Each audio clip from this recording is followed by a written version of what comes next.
আসসালামু আলাইকুম everyone, welcome back to my channel Mahima cooking house.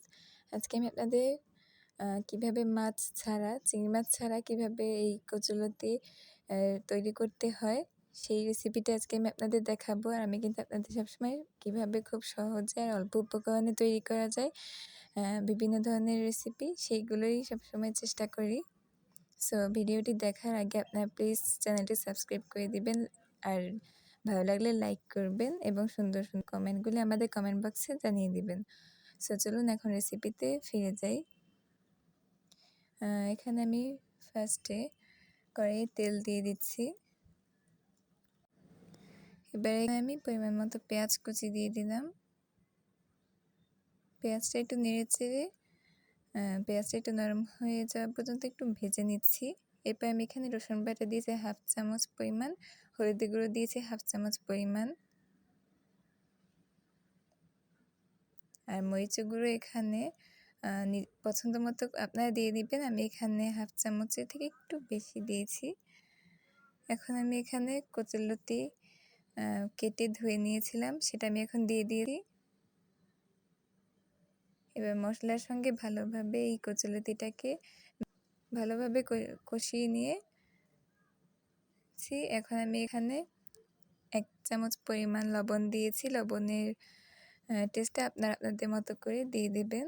এখানে সামান্য একটু পানি দিয়ে কচুরলতিটাকে ভালোভাবে নেড়েছি। এখন আমি এখানে ঢাকনা দিয়ে এটা